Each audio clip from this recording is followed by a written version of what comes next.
पता नहीं क्यों बट इंडिया में ITX पीसीस का डिमांड बहुत ही कम है, इसलिए when it comes to ITX cases हम ITX लवर्स के पास केस ऑप्शंस है वो बहुत ही लिमिटेड होता है। और अगर तुम्हारे पास एक RTX 4080 फिर 4090 ऐसा ग्राफिक कार्ड है, there is not a single ITX case in India जो कि तुम्हारे RTX 4080 को फिट कर पाए, simply because the 4080 and 4090 is a pretty huge graphic card and they have the same heat sink design. सबको यहाँ पर बड़े बड़े पीसेस बनाना पसंद है with all that RGB stuff, but मुझसे पूछो तो मैं मिड टावर पीसेस बनाना बहुत पहले छोड़ दिया है। मुझे RGB का शौक भी मेरा बहुत पहले उतर गया है। अभी मुझे स्मॉल फॉर्म फैक्टर वाला ITX केसेस ITX पीसेस ज्यादा पसंद है। Maybe I am getting old but it is what it is, simply because ITX pieces are very easy to carry. ये जो है आपके टेबल पर ज्यादा फुटप्रिंट भी नहीं लेते हैं and the most important thing that they look absolutely minimal and clean। तुम लोग को तो पता ही होगा कि अब तक मैं कूलर मास्टर का NR200P यूज कर रहा था, जिसको मैं मॉडिफाई करके अपना RTX 4080 से बड़ा ग्राफिक कार्ड उसमें फिट किया था। और जैसे कि वो एक काफी टाइट बिल्ड था, मैंने मॉडिफाई करके उसको यहाँ पर चला रहा था। इस वजह से मेरा पीसी में कुछ दिक्कत आ रहा था, कभी कभार तो मेरा पीसी जो है टर्न ऑन ही नहीं हो रहा था भाई। एंड आई वाज होपिंग कि NR200P का वर्जन 2 इंडिया में बहुत ही जल्दी आएगा, बट वेट करते करते भाई 1 साल हो गया, but that case never arrived in India. Cooler master अगर तुम सुन रहे हो तो भाई कुछ करो, NR200P को इंडिया में लाओ। We all love that case. तो मेरे पास ITX केस में कोई भी ऑप्शन नहीं बचा जो मेरा RTX 4080 को अपने अंदर ले पाए। तो फिर मैं M8X केस देखने लगा एंड M8X केस में मेरे पास ज्यादा कुछ ऑप्शंस नहीं बचा सिवाय Asus का AP201 and the second one is Lian Li Dan case A3। ये दोनों ही M8X केस है, ITX केस बिल्कुल भी नहीं है, but they look almost similar to the NR200P। And तुम लोगों को तो पता ही है मुझे NR200P का डिजाइन कितना अच्छा लगता है। As these are M8X case, तो ये कूलर मास्टर NR200P से डायमेंशंस में थोड़ा सा बड़ा है, मतलब ज्यादा बड़ा नहीं बट हाँ काफी हद तक बड़ा है। एंड एक होल नाइट रिसर्च करने के बाद I chose the Lian Li Dan case A3 over the Asus AP201 for my brand new build, क्योंकि ये वाला जो केस है ये Asus AP201 से हाइट में थोड़ा सा छोटा है एंड कंपैटिबिलिटी वाइज इसमें बहुत ज्यादा कंपैटिबिलिटी है, प्लस ये काफी बाद में लॉन्च हुआ है। So as you already know newer is better. Supporting graphic cards up to 410 millimetres, यानी कि 4080 4090 या फिर उससे भी बड़ा कार्ड जो है इस केस में आराम से फिट हो जाएगा। ऊपर से 360 mm रेडिएटर का सपोर्ट, साइड में लगा लो, टॉप पर लगा लो, बॉटम पर लगा लो, भाई कुछ भी कर सकते हो इस केस में। And all that good stuff in a tiny form factor. Oh my God, this is exactly why जिसके लिए मैंने ये डैन केस A3 सिलेक्ट किया है अपने पीसी बिल्ड के लिए। अगर आप भी इंडिया से हो और आप ITX पीसीस में इंटरेस्ट रखते हो तो इस चैनल को अभी कभी सब्सक्राइब कर दो, क्योंकि हम लोग इस चैनल पर ज्यादातर जो है ITX पीसीस ही बिल्ड करते हैं। एंड आई एम श्योर कि आपको इस वीडियो से ITX पीसी बिल्डिंग के रिगार्डिंग कुछ ना कुछ हेल्प तो जरूर मिलेगा। बाय द वे, इस पीसी में मैं सिर्फ केस ही अपग्रेड नहीं कर रहा हूं, बल्कि मैं अपना प्रोसेसर को भी अपग्रेड किया है हाल ही में। पहले मैं चला रहा था Ryzen 7 का 7600X on the MSI B650i motherboard, but हाल ही में मुझे जो है Ryzen 7 7800X 3D पर एक धांसू डील मिला है and the 7800X 3D was the fastest gaming chip from the last year. अगर तुम 1080p या फिर 2K रेजोल्यूशन में गेमिंग करते हो तो तुमको 7800X 3D से ज्यादा मतलब सबसे बेहतरीन FPS मिलेगा। हालांकि अभी मार्केट में 9800X 3D आ चुका है जो कि लास्ट ईयर का 7800X 3D से 20 to 21% फास्टर है, but then again 7800X 3D से 9800X 3D जो है 10,000 रुपए ज्यादा महंगा है। ये भी तुमको ध्यान रखना पड़ेगा, 10 क्या 15,000 रुपए ज्यादा महंगा है जितना मुझे पता है। सो इस बिल्ड में मैं जो 7800X 3D यूज कर रहा हूँ, इसको मैंने अपना एक दोस्त से बहुत ही सस्ते में खरीद लिया है। ये जो प्रोसेसर है ये मुझे पड़ा सिर्फ और सिर्फ 20,000 रुपए का, जबकि इसका अभी का प्राइस है 35,000 to 36,000 rupees. So it was a no brainer deal, तो मैंने ले लिया। हालांकि मैं इस पीसी को 4K गेमिंग के लिए ही यूज करता हूं और 4K रेजोल्यूशन पर 7600 जैसा परफॉर्म करेगा 7800X 3D बिल्कुल वैसा ही परफॉर्म करेगा। तुमको जो है परफॉर्मेंस में बिल्कुल ना के बराबर डिफरेंस देखने को मिलेगा, मतलब 1-2-3 FPS का डिफरेंस तुमको देखने को मिल सकता है। Otherwise both the CPUs will perform exactly the same. तो अगर तुम 7600X से 7800X 3D पर 4K गेमिंग के लिए अपग्रेड कर रहे हो तो मत करो। बट जैसे कि मुझे ये प्रोसेसर सिर्फ और सिर्फ 20,000 रुपए का मिला है, तो भाई 20,000 रुपए में अगर 7800X 3D जैसा प्रोसेसर मिले तो भाई कौन छोड़ेगा, है ना। और मैंने अपना पुराना 7600X प्रोसेसर को बेच भी दिया अराउंड 17,000 रुपीज में, तो मेरा पॉकेट से सिर्फ और सिर्फ 3,000 रुपए एक्स्ट्रा लगा। बाय द वे, मैं यहाँ पर थर्मल राइट का एक CPU कॉन्टैक्ट फ्रेम भी यूज कर रहा हूँ। इससे क्या होता है कि तुम्हारा जो थर्मल पेस्ट है वो CPU के अंदर नहीं चला जाएगा एंड तुम्हारे CPU को जो है सेफ एंड सिक्योर रखेगा। प्लस ये जो है इवनली अपना सीपीयू पर प्रेशर बनाता है। इससे क्या होता है कि तुम्हारा कूलिंग और अच्छे से हो पाता है। और ये मुझे पड़ा सिर्फ और सिर्फ 1000 रुपए का। The best 1000 rupees I have ever spent on this PC build. Thermal paste में मैंने यहाँ पर कोई भी कॉम्प्रोमाइज नहीं किया। मैं यहाँ पर यूज कर रहा हूँ आर्कटिक की तरफ से उनका MX6। हीट डिसिपेशन भी इसका काफी अच्छा है, मैंने काफी तारीफ सुना है MX6 का। प्लस ये पेस्ट जो है क्रायोनॉट या फिर थर्मल ग्रिजली जितना सुपर एक्सपेंसिव भी नहीं है। And to cool the hot bun the 7800X3D, मुझे अपना सीपीयू कूलर तो अपग्रेड करना ही था, क्योंकि 7800X3D को कूल करना डीपकूल AK400 की बस की बात नहीं है। तो मैंने डीपकूल का ही एक और एयर कूलर लिया है, द AK620 डिजिटल। क्योंकि जब तुम ITX केस बनाते हो या फिर M8X केस बनाते हो, इस तरह का केस में ऑलरेडी काफी कॉन्जेस्टेड रहते हैं सारे के सारी चीजें। और इस केस में अगर तुम एक लिक्विड कूलर यूज करोगे तो वहां पर जो है ना तुमको टेम्परेचर थोड़ा सा हाई देखने मिल सकता है, जहां पर एयर कूलर जो है एक्टिव कूलिंग प्रोवाइड करता है। इससे केस के अंदर का जो एयर सर्कुलेशन है वो काफी अच्छी तरीके से बना रहता है। एंड इस वजह से जो है एयर कूलर यूज करने पर ITX और M8X केसेस में तुमको जो है ज्यादा बेटर थर्मल परफॉर्मेंस देखने को मिलेगा। अब डीपकूल AK620 डिजिटल लेने का मेरा मेन मोटिव जो था, पहली बात तो मैं कोई भी प्रोडक्ट लेता हूँ उसका एस्थेटिक देखता हूँ कि एस्थेटिक या फिर डिजाइन कैसा है। डीपकूल जो है अभी हर एक प्रोडक्ट जो है काफी मिनिमल डिजाइन में बनाता आ रहा है एंड इनका परफॉर्मेंस भी बहुत ही बढ़िया है।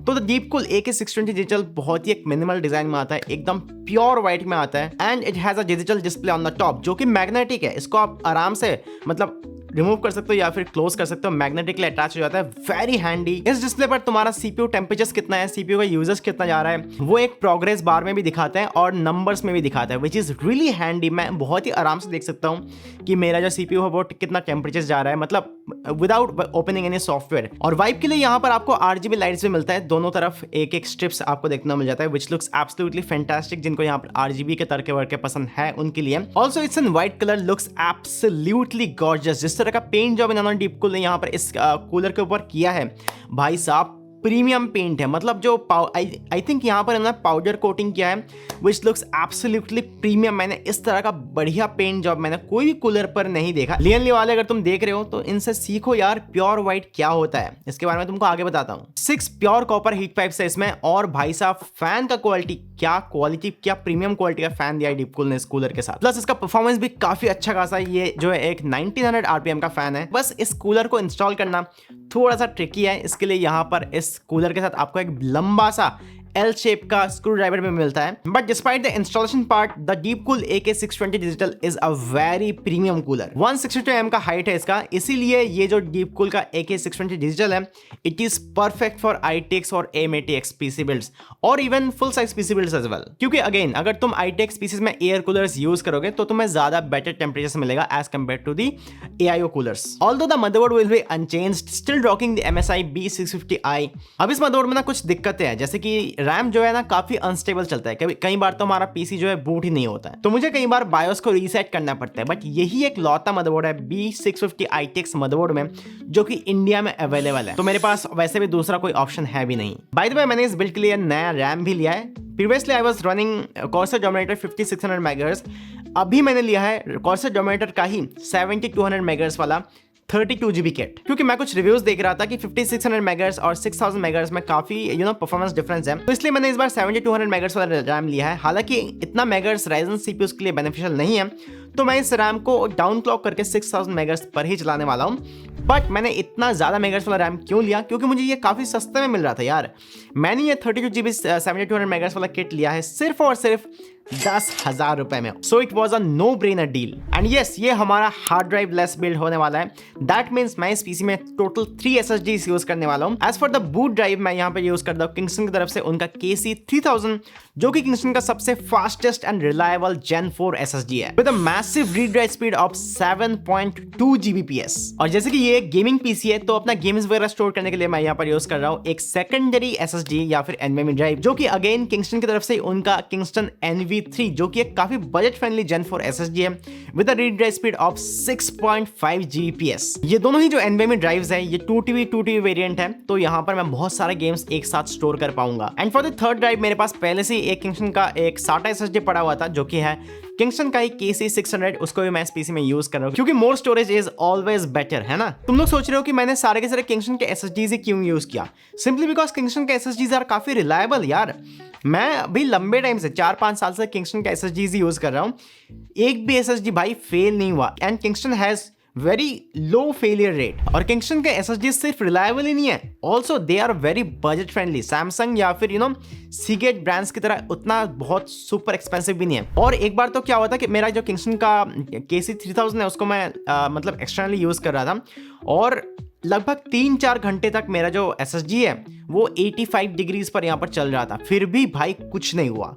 Wow. As for the power supply, I'm still rocking my trusty old friend Cooler Master 750 watt। भाई इसका साइज देखो यार, मेरे हाथ से भी छोटा साइज में है, because it's a true SFX power supply, not any SFXL, it's a true SFX power supply। और मैं इसके लिए अभी भी कूलर मास्टर का आभारी हूँ जिन्होंने मुझे ये पावर सप्लाई प्रोवाइड किया था way back in 2021 और 22 I believe।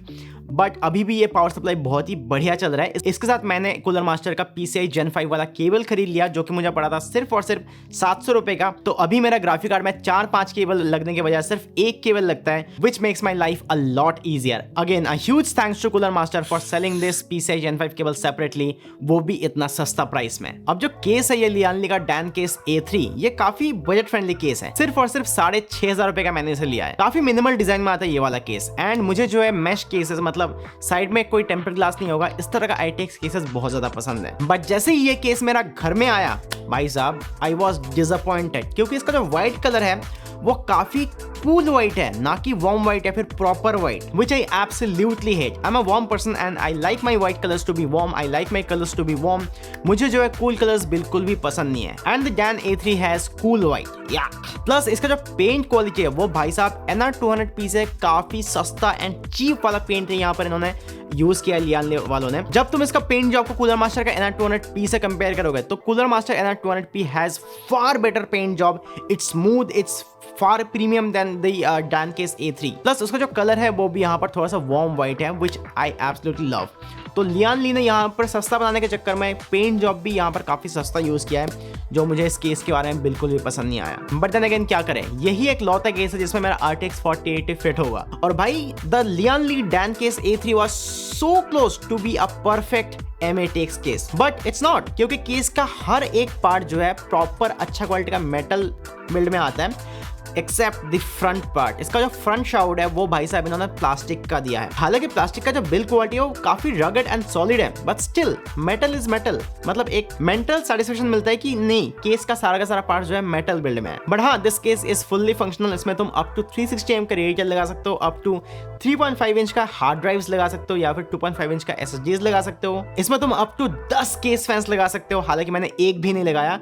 क्यों नहीं लगाया बाद में मैं आपको बताता हूं। और इसमें ATX, SFX, SFXL ये तीनों टाइप के पावर सप्लाई लग जाता है, और motherboard supporting up to M8X। तो आप लोग जिनके पास ITX पार्ट्स खरीदने का बजट नहीं है या फिर ITX PC बिल्ड करने का बजट नहीं है, तो तुम लोग यार इस केस में ही अपना PC बना सकते हो, क्योंकि M8X मदरबोर्ड जो है ITX मदरबोर्ड से काफी सस्ता आता है, और तुम लोगों को थोड़ा बहुत ITX बिल्ड जैसा फील भी मिल जाएगा इस केस के साथ। और सामने यहाँ पर आपको पोर्ट्स में भी कोई भी कमी नहीं है, यहाँ पर सेपरेट ऑडियो जैक भी है, यहाँ पर 2 USB 3.2 Gen 1 पोर्ट भी है, साथ में एक Type-C पोर्ट भी है USB 3.2 Gen 2 वाले। हालांकि एक चीज यहाँ पर मुझे मिसिंग लग रहा है जो कि मेरा दिल के बहुत ही करीब है, वो है एक व्हाइट पावर इंडिकेटर। भाई इसमें कोई पावर इंडिकेटर है ही नहीं, ना ही कोई हार्ड ड्राइव इंडिकेटर है। अब देखो मेरा टेस्ट ना थोड़ा सा अलग है, मुझे इस केस के अंदर का जो PC पार्ट्स है उसको मुझे बाहर से नहीं दिखाना है, क्योंकि जितना मैंने देखा है दे लुक अगली। हालांकि मैंने इसके अंदर काफी अच्छे से, जितना हो सकता है उतना अच्छे से केबल मैनेजमेंट कर रखा है, बट स्टिल दे लुक अगली, जितना मैंने यहाँ पर नोटिस किया है। यहाँ पर आप देख ही सकते हो ऊपर से या फिर साइड से। तो I don't want them to be visible from outside. तो मैंने क्या किया, कुछ चार्ट पेपर मार्केट से लाकर उसको प्रॉपरली यहाँ पर साइज के अकॉर्डिंग काट कर इसके जो पैनल्स है इसके अंदर मैग्नेट्स के जरिए चिपका दिया। श्योर इससे इस केस का जो मैश वाला बात है वो बिल्कुल खत्म हो गया, बट ट्रस्ट मी जो टेम्परेचर्स है उसमें 2 से 3 डिग्रीज के ज्यादा बिल्कुल भी फर्क नहीं पड़ा। मैक्सिमम मुझे 2 to 3 डिग्रीज का ही टेम्परेचर्स डिफरेंस देखने को मिला mesh and non mesh configurations में, क्योंकि मैंने इस केस में अपना पीसी को इस तरीके से बनाया है कि इसका जो इनटेक है वो बॉटम से होगा, एंड जो एग्जॉस्ट है वो सिर्फ और सिर्फ पीछे से होगा, ना ही ऊपर से ना साइड से, बिल्कुल पीछे से, क्योंकि मैं यहाँ पर एयर कूलर यूज कर रहा हूँ, एंड एयर कूलर का जो एग्जॉस्ट है वो पीछे की तरफ है, और जो इनटेक है वो इसका बॉटम वाला जो ग्राफिक कार्ड है उसके थ्रू यहाँ पर इनटेक हो रहा है। तो यहाँ पर साइड पैनल्स वेंटेड हो या फिर नॉन वेंटेड हो या फिर टॉप पैनल वेंटेड हो नॉन वेंटेड हो, उससे ज्यादा कुछ फर्क नहीं पड़ने चाहिए और यहाँ पर पड़ भी नहीं रहा है। और बिल्कुल इसलिए मुझे इस केस में एक्स्ट्रा कोई भी फैंस लगाने का बिल्कुल भी जरूरत नहीं पड़ा। और अभी चार्ट पेपर वगैरह लगाने के बाद यहाँ पर आप देख सकते हो it's a neat and clean case लग रहा है, मतलब आउटसाइड से कोई भी अंदर का चीज यहाँ पर विजिबल नहीं है। यहाँ पर मैंने छोटा सा कटआउट किया है डीप कूल का AK620 का जगह पर, ताकि इसका जो डिस्प्ले है वो बाहर से भी दिखे, ताकि मैं इसका टेम्परेचर है उसको यहाँ पर मैं प्रॉपर्ली मॉनिटर कर पाऊँ। और मुझे ये जो मैश के थ्रू इसका डिस्प्ले दिख रहा है, ये वाला लुक मुझे बहुत ज्यादा अच्छा लगता है। It's unique and it's look absolutely fantastic. Plus ये जो एयर कूलर है ये मेरा वेंट का काफी करीब है, तो मुझे इसका जो सारे के सारे स्टैटिस्टिक्स वगैरह है वो आसानी से दिख जाता है। इसके वजह से आपका केस के अंदर डस्ट काफी कम मतलब इनटेक होगा या फिर जमेगा, which is always a plus point. By the way मैं आपको एक और बोनस पॉइंट देना चाहता हूं कि इस केस का जो फीट्स है उसको तुम रिमूव कर सकते हो, स्क्रू के जरिए यहाँ पर माउंट हो जाता है और स्क्रू के जरिए आप इसे खोल भी सकते हो, रबर पैड्स वगैरह इसका रिमूव करके to decrease its height. Plus अगर आप डैन केस A3 में पीसी बिल्ड कर रहे हो विद एयर कूलर, तो मेक श्योर कि आप मदरबोर्ड का जो EPS कनेक्टर है यानी कि CPU का पावर पिन है उसको पहले लगा लो, उसके बाद अपने मदरबोर्ड को इसके अंदर फिट करो। Otherwise installing the EPS connector afterwards will make your life hell. Building PC on the Dan Case A3 was pretty easy. पहले मुझे लग रहा था कि काफी हार्ड होगा इसमें PC बिल्ड करना, बट जब मैं इस पर बिल्ड करने लगा तो भाई साहब इट वाज प्रीटी इजी। मतलब ऐसे में बहुत ही कोई भी बच्चा कर सकता है थोड़ा बहुत इसका मैनुअल्स वगैरह देख के। और मैंने कुछ इस तरीके से अपना पीसी इसमें बिल्ड किया है। The power supply facing on the side and हमारा जो 2.5 इंच SSD है वो मैंने फ्रंट साइड में माउंट कर रखा है with a gigantic air cooler and a gigantic RTX 4080 inside, क्योंकि ये केस अप टू 410 मिलीमीटर तक का ग्राफिक कार्ड को भी सपोर्ट कर देता है। तो मेरा जो RTX 4080 है Zotac का, ये 357 mm का है, तो ये इसके अंदर इजीली फिट हो गया एंड लगाने में भी कोई भी दिक्कत नहीं हुआ। And thank you Lian Li for providing a good anti sag GPU stand with this case, जो कि मैं यहाँ पर यूज कर रहा हूँ। और ये मैग्नेटिक है so it's super easy to install. Temperature भी इसके साथ काफी बढ़िया मेंटेन हो रहा है, मुझे कोई भी एक्स्ट्रा फैन लगाने का जरूरत नहीं पड़ा।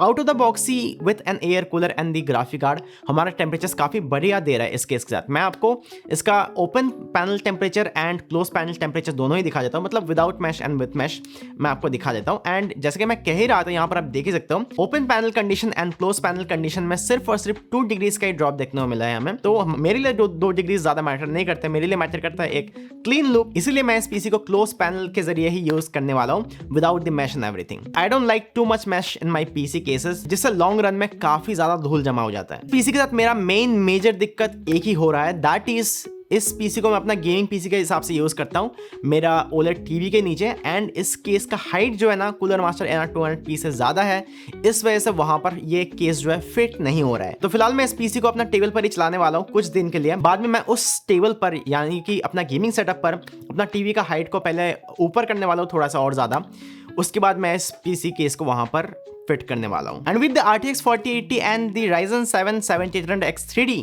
भाई गेमिंग के तो क्या ही कहने, मजे ही मजे हैं। कोई भी गेम ले लो, उसको मैक्स आउट कर लो एंड तुम उसको 4K में बहुत ही आराम से एंजॉय कर सकते हो। कुछ गेम्स मैंने इस पीसी के ऊपर टेस्ट किया है, एकदम लेटेस्ट वाले गेम्स, एक बार नजर डाल दो उसमें। You're a better detective than I am. You've cracked cases that had the rest of us baffled.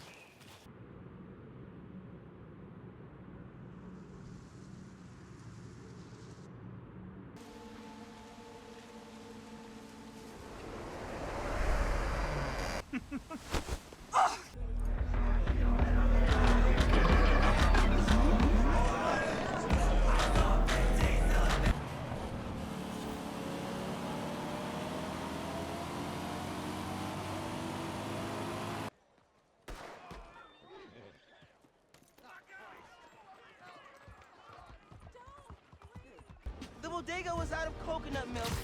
Gonna check a store downtown. Oh, thank you. But avoid Midtown.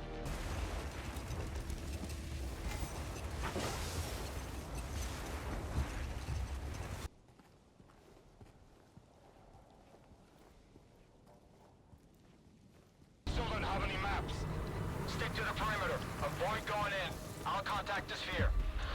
बाकी यार अगर आप भी कोई ITX पीसी बिल्ड करने का सोच रहे हो या फिर M-ATX पीसी बिल्ड करने का सोच रहे हो with zero tempered glass on this side, आपको जो है मैश केस पसंद है, तो you can definitely check out this Lian Li Dan Case A3। It's a very minimal case और ये कोई भी सेटअप में, लिटरली कोई भी सेटअप में बहुत ही बढ़िया दिखता है। और हाँ, अगर तुम ITX या फिर M-ATX पीसी बिल्ड बना रहे हो तो do get an air cooler like the Deepcool AK620 digital या फिर the Deepcool AK400, depending on कि आप कौन सा CPU के साथ जा रहे हो। बाकी आप लोगों को मेरा ये नया M-ATX पीसी बिल्ड कैसा लगा डेफिनेटली मुझे यार कमेंट सेक्शन में बताना। अगर आपके पास ITX पीसी बनाने का बजट नहीं है तो you can start with M-ATX cases, बाद में जाके आप ITX पीसी बना लेना अगर इन फ्यूचर इंडिया में 4080 4090 वाले जो ITX केसेस है वो आ जाता है तो। और अगर आपको आगे भी इस तरह का M-ATX या फिर ITX पीसी बिल्ड देखना है हमारे चैनल पर तो डेफिनेटली इस चैनल को सब्सक्राइब कर दो, क्योंकि हम लोग इस तरह का स्मॉल फॉर्म फैक्टर वाले पीसेस हमेशा इस चैनल पर बिल्ड करते रहते हैं हमारे लिए, एंड तुम लोगों को थोड़ा बहुत नॉलेज भी मिलता रहेगा। मिलता है आप लोगों से मेरा नेक्स्ट वीडियो में, तब तक के लिए बाय।